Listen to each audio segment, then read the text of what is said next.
ਔਰ ਰੀਡਿੰਗ ਦਾ ਥੋੜਾ ਜਿਹਾ ਐਕਸਪੀਰੀਅੰਸ ਸ਼ੇਅਰ ਕਰੋ। ਰੀਡਿੰਗ ਦਾ ਕਿੱਦਾਂ ਤੁਹਾਨੂੰ ਕਰਵਾਉਂਦੇ ਰਹੇ ਆਪਾਂ, ਜਿਹਦੇ ਨਾਲ ਤੁਹਾਡੀ ਇੰਪਰੂਵਮੈਂਟ ਹੋਈ ਹੈ, ਕਿਉਂਕਿ ਪਹਿਲਾਂ ਤੁਸੀਂ ਰੀਡਿੰਗ ਤੋਂ ਬਹੁਤ ਜ਼ਿਆਦਾ ਡਰਦੇ ਸੀਗੇ ਜਦੋਂ ਸਾਡੇ ਕੋਲ ਆਏ ਸੀ, ਔਰ ਤੁਸੀਂ ਇਹੀ मैं सोचा क्या बताऊँ, मेरी जो स्टोरी है स्ट्रगल की, वो कम से कम आई थिंक सो मैं 2020 से आज 23 हो चुका से मैं स्ट्रगल कर 20 रही से हूँ। इसके स्ट्रगल पीछे इतना पड़े हुए हो, इसके पीछे ਤੁਸੀਂ ਤਾਂ ਇਹ ਵੀ ਡਿਸਾਈਡ ਕਰ ਲਿਆ ਕਿ ਮੈਕਸੀਕੋ ਵਾਲੀ ਕੰਧ ਟੱਪ ਲੈਣੀ ਹੈ ਹੁਣ, ਤੇ ਇਹੋ ਹੀ ਰਸਤਾ, ਆਪਣੇ ਕੋਲ ਹੋਰ ਕੋਈ ਰਸਤਾ ਨਹੀਂ ਹੈਗਾ। स्टूडेंट्स आईडीपी के सारे ट्रिक्स मैं आपको इस वीडियो में बताने वाला हूँ, जो इन्होंने यूज किए, जो स्टूडेंट्स आप देख रहे थे, इन्होंने यूज करके अपने आप को सक्सेसफुल बनाया। मुझे पता है आपने जिंदगी में बहुत सारे एग्जाम दिए हैं, लेकिन आपका आईएलटीएस एग्जाम क्लियर नहीं हो रहा है। ये 20 मिनट की 22 मिनट की वीडियो आपकी जिंदगी बदलने वाली है। तो आपको चैलेंज देता हूँ, इस वीडियो को पूरा कंप्लीट देखना है, स्किप नहीं करना है। आपके जो भी डाउट्स हैं सब कुछ बताने वाला हूँ, इसको पूरा कंप्लीट देखें। कैसे आईडीपी वाले रीडिंग को बनाते हैं, कौन सी ट्रिक्स लगाते हैं, सब कुछ इस वीडियो में बताने वाला हूँ। वीडियो को सीधा स्टार्ट करते हैं, बातें करने से कुछ नहीं होने वाला है। तो ये वाले जो क्वेश्चन होते हैं 27 to 29, इनको आपने बिल्कुल भी सॉल्व नहीं करना है, आपने सिर्फ इसको रीड करना है और अपने दिमाग में रखना है। तो इसमें जियो इंजीनियरिंग की डेफिनेशन है, नेचुरल फिनोमिना है, ठीक है, मतलब नेचुरल फिनोमिना, और एक ये चीज़ की सक्सेसफुल हुई जियो इंजीनियरिंग। आपको जब भी विच पैराग्राफ कंटेन्स वाले क्वेश्चन आएंगे ना, तो आपको इनको सॉल्व बिल्कुल नहीं करना है। आपको सिर्फ और सिर्फ इसके ऊपर हाथ रखना है और हाथ रख के इसको याद करना है, इसके इंपॉर्टेंट कीवर्ड्स, जिससे कि आपको इसका मीनिंग या कुछ ना कुछ इसके बारे में याद रहे।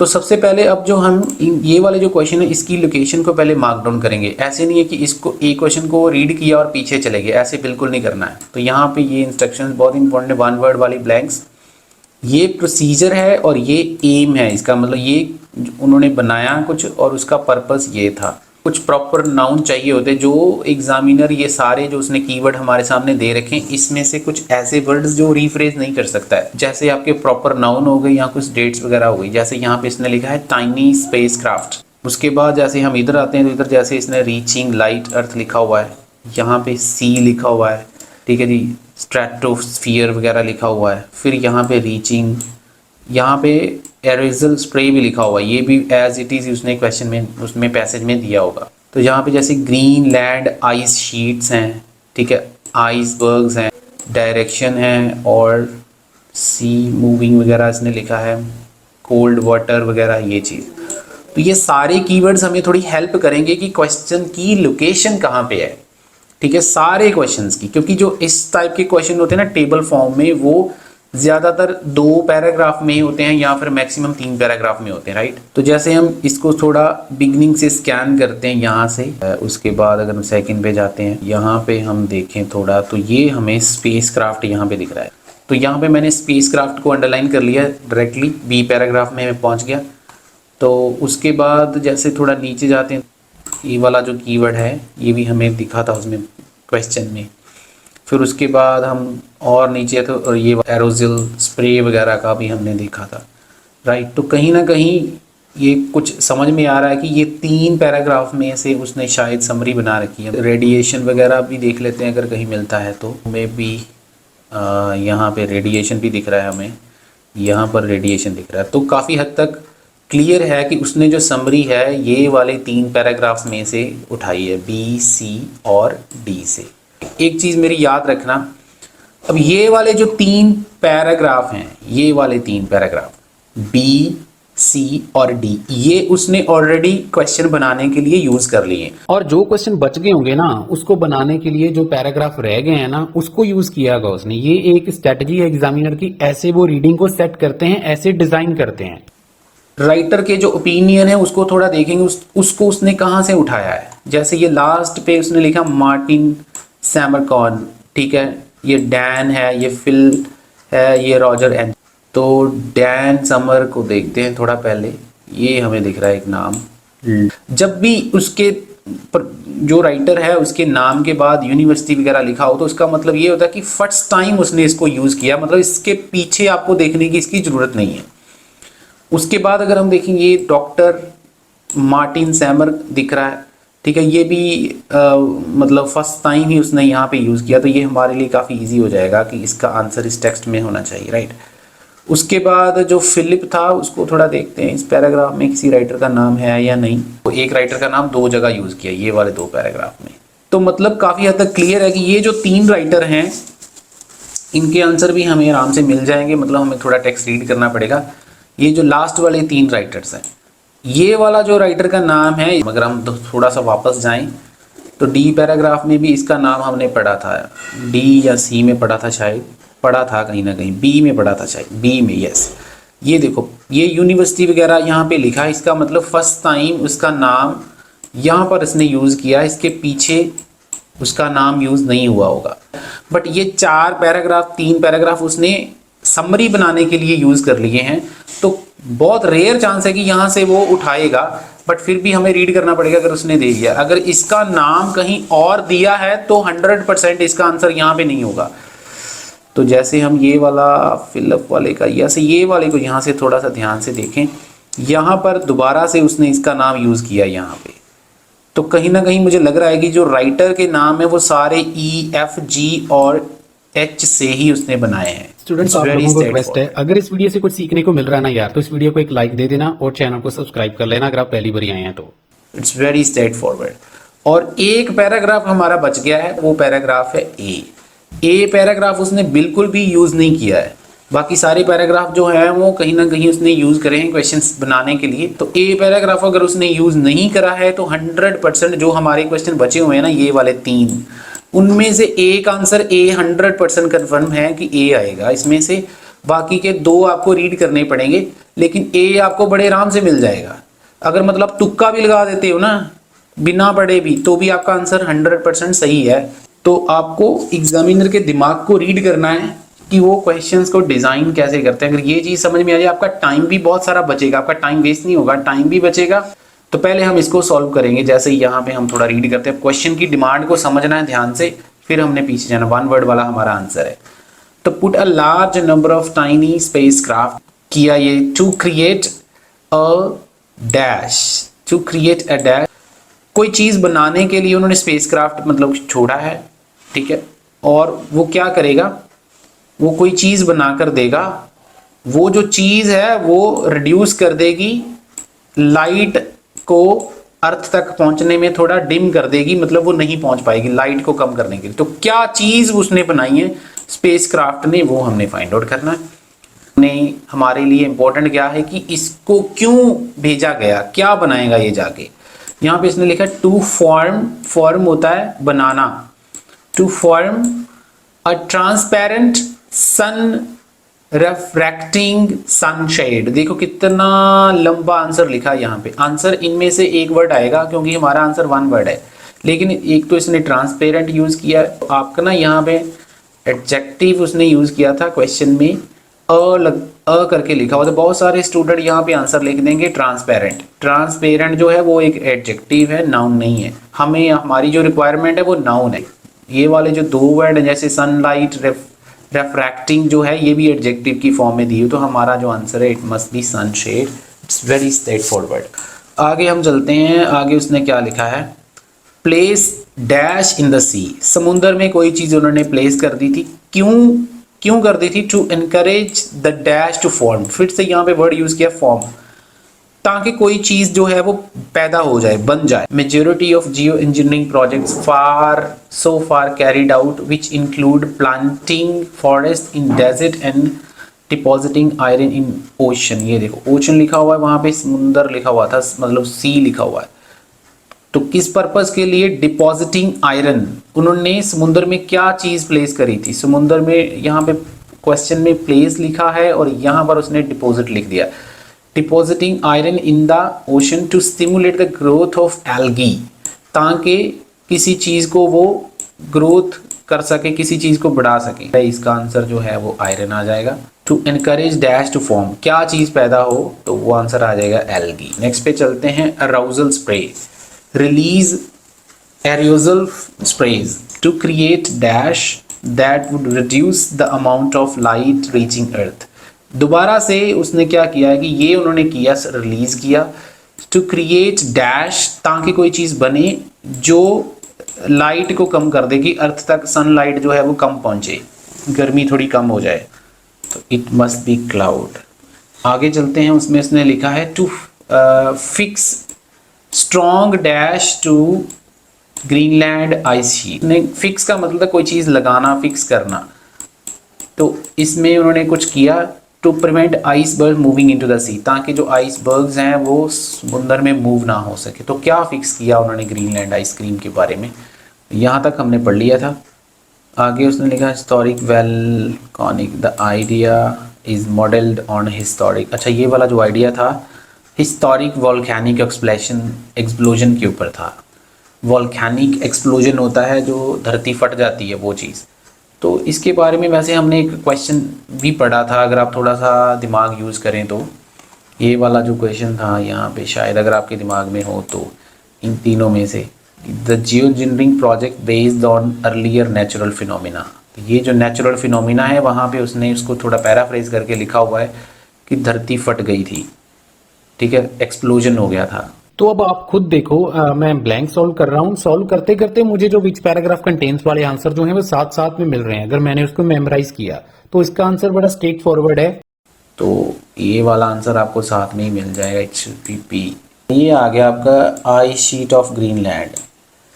Scientist have also scrutinized whether it's possible to prevent the ice sheet of Greenland with reinforced high tense cables preventing iceberg from moving into the sea। ये वाला सारा स्टेटमेंट उसने क्वेश्चन में लिख रखा है, ठीक है जी, आइसबर्ग को रोकने के लिए कि मूव ना कर सकें। तो उन्होंने क्या किया था, ice sheet of Greenland with reinforced high tension cables. High tension उसमें नहीं आएगा क्योंकि हमारा आंसर वन वर्ड में है। तो यहाँ पे उसने क्या किया, उन्होंने फिक्स कर दी थी, केबल्स फिक्स कर दी थी, उनको रोक सके मूव होने से आइसबर्ग्स को। आगे देखते हैं, plant trees in Russian Arctic that would lose their leaves in the winter. तो उन्होंने प्लांट किया ट्रीज को, क्यों किया, to allow the dash to reflect radiation, ताकि रेडिएशन दिखे किस चीज़ से, यहाँ तक हमने रीड आउट कर लिया था। तो अगर हम यहाँ पर देखें तो इसने क्या लिखा, ये ट्रीज वगैरह का उसने जिक्र कर दिया। Birches would shed their leaves, ये देखो लीव्स के बारे में उसने, shed their leaves in the winter thus enabling radiation to be reflected by snow. Yes, मतलब अनेबल हो जाएगी रेडिएशन, दिखने लग जाएगी, किसके जरिए दिखने लग जाएगी, बाय द स्नो। ठीक है, तो answer should be very straight forward, it should be snow. Last वाले क्वेश्चन पे चलते हैं। उसने लिखा change the direction of dash. उन्होंने किसी चीज की डायरेक्शन चेंज कर दी, उससे क्या हुआ, to bring more cold water into ice forming areas. Rerouting और चेंज द डायरेक्शन।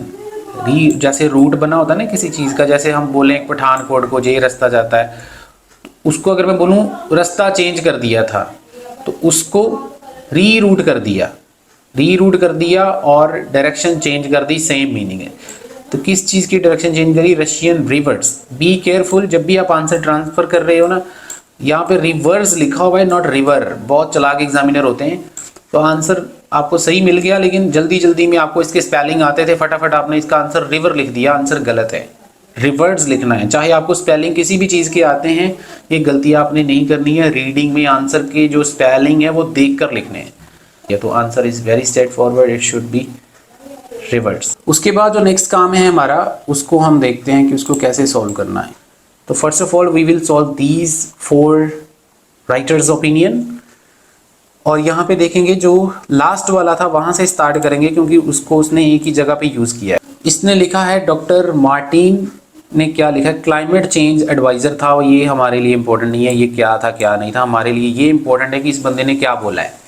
तो वो इन्वर्टेड कॉमा में हमेशा लिखा होता है, जैसे इसने लिखा ह्यूमन इंड्यूस्ड क्लाइमेट, ये वाला चीज़। तो इसको थोड़ा सा आपको स्लो करके इसको समझना है कि इसका मीनिंग क्या बन रहा है।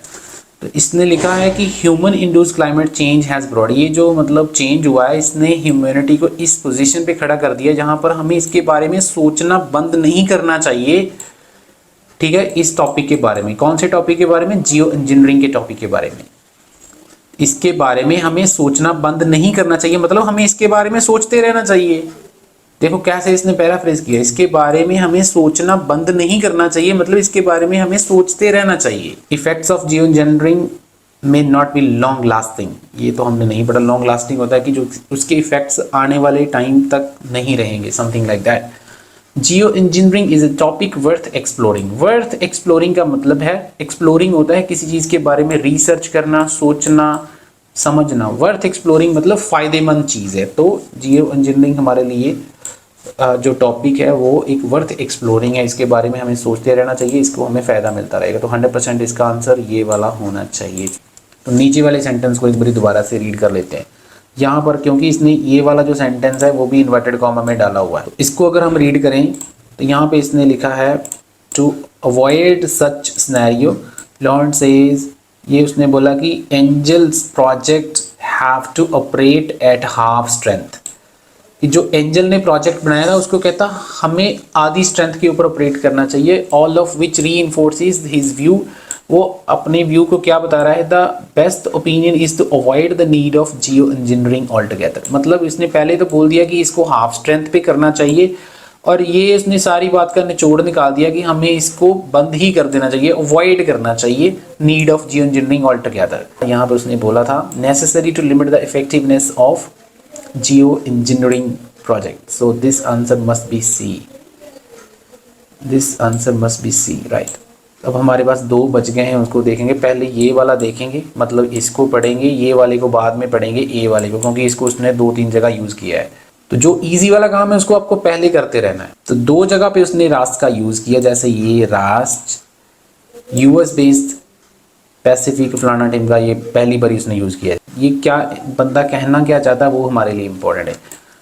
तो यहाँ पर ध्यान से पढ़ो। उसने बोला I think all of us agree if we were to end geo engineering on given day, कि अगर हम एक टाइम के ऊपर इसको बंद कर दें तो क्या होगा, the planet would return to its pre engineered condition very rapidly. बहुत जल्दी हमारा जो धरती है वो इंजीनियरिंग आने से पहले जो हमारी कंडीशन थी धरती की, उस पोजीशन पे वापस आ जाएगी, एंड प्रोबेबली विद इन 10, और टाइम भी उसने बता दिया इतने टाइम में ये चीज़ वापस आ जाएगी। ये देखो, the effects of geo engineering may not be long lasting, इतना लंबा नहीं रहेगा। मतलब अगर हम इसको बंद कर देंगे, उसने बोला था 10-12 साल में ये चीज़ जो है वो बिल्कुल नॉर्मल हो जाएगी। तो दिस आंसर मस्ट बी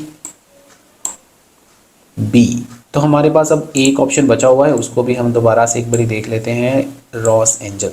देखो रॉस एंजल्स के बारे में उसने क्या किया था, हमारा ब्लैंक्स में भी यूज़ किया था। जैसे मैंने आपको अभी बताया कि अगर उसने की चीज़ एक बारी यूज़ कर ली तो बहुत रेयर चांस होती है कि उसको दोबारा से यूज़ करें। तो यहाँ पर आप थोड़ा सा ध्यान से देखेंगे तो ये चीज़ है कि Angel says his plan is no substitute for developing renewable energy. उसके बाद उसने एक यहाँ पे आपको कोलोन दे दिया है। ये चीज़ हमने यहाँ पे पढ़ी थी लास्ट वाले में, non fossil based fuel can not be replaced by Jio engineering. तो वो खुद बोल रहा है कि मेरा प्लान जो था वो इसका बदल नहीं हो सकता। तो उस चीज़ का बदल होना और जो नॉन फॉसिल बेस्ड फ्यूल जो है उसका जियो इंजीनियरिंग के साथ कोई भी बदल नहीं है। तो वही चीज़ उसने वहाँ पे लिखी है कि मेरा प्लान जो है वो नेचुरल एनर्जी को बदल नहीं सकता। नॉन फॉसिल बेस्ड फ्यूल का मीनिंग मैंने आपको अभी बताया। फॉसिल्स होते हैं जो चीज़ हम खुद प्रोड्यूस करते हैं, जैसे पेट्रोल डीजल वगैरह हमारी सारी फॉसिल्स हैं। तो फॉसिल का नॉन फॉसिल उसने लिखा मतलब नेचुरल एनर्जी। तो very difficult paraphrasing, answer should be A. तो बाकी हम देखते हैं, ये जो हमारे 2 क्वेश्चन बचे हुए हैं, क्योंकि एक तो हमने ऑलरेडी सॉल्व कर लिया है। तो हमारे पास पैराग्राफ कौन सा बचा हुआ जो हमने नहीं रीड किया, तो ये वाला पैराग्राफ हमारे पास बचा हुआ, बाकी हमने सारे यूज़ कर लिए हैं। ये वाला पैराग्राफ, तो कहीं ना कहीं इन दोनों में से एक आंसर यहाँ से हमें मिल जाएगा, राइट। तो इसको हम थोड़ा सा अगर स्कैन करते हैं नीचे, यहाँ पर उसने ना एक वर्ड यूज़ किया है ऑफ जियो इंजीनियरिंग, आगे उसने अ टर्म वर्ड यूज़ किया, अ टर्म। फर्स्ट टाइम मतलब जियो इंजीनियरिंग जो है उसको इसने इंट्रोड्यूस किया यहाँ पे, और उसको टर्म फॉर्म में लिख दिया। टर्म फॉर्म में जब भी कोई चीज़ आती है मतलब इसको आगे वो इसका मीनिंग बताने लगा। A term which generally refers to intentional large scale manipulation of environment. It's very straightforward कि इसका जो आंसर, जैसे मैंने आपको पहले ही बोला था, इसका आंसर जो है वो ए आ जाएगा, राइट। अब हमारे पास सिर्फ ये आंसर बचा हुआ है। अगर आपके पास टाइम हो तो आप इसको पढ़ सकते हो एग्जाम में, अगर नहीं भी हो तो भी आपका ठीक है, क्योंकि हमने 13 क्वेश्चन यहाँ से सॉल्व कर लिए हैं ऑलरेडी। अगर किसी भी स्टूडेंट को ऑनलाइन क्लासेस चाहिए तो आपको नंबर जो है वो स्क्रीन के ऊपर दिख रहा है, आप मेरे साथ कांटेक्ट कर सकते हैं। आपको सारे मॉड्यूल की क्लास मिल जाएगी, रीडिंग, लिसनिंग, राइटिंग और स्पीकिंग। और अगर किसी स्टूडेंट को इंडिविजुअल रीडिंग चाहिए वो पॉसिबल नहीं है। तो अगर किसी को भी चाहिए ऑनलाइन क्लासेस आईएलटीएस के लिए जनरल या एकेडमिक तो आप मेरे साथ कांटेक्ट कर सकते हैं। वीडियो अच्छा लगा तो लाइक करके जाना और चैनल को जरूर सब्सक्राइब कर लेना। थैंक यू सो मच, मिलते हैं बहुत जल्द नेक्स्ट वीडियो में।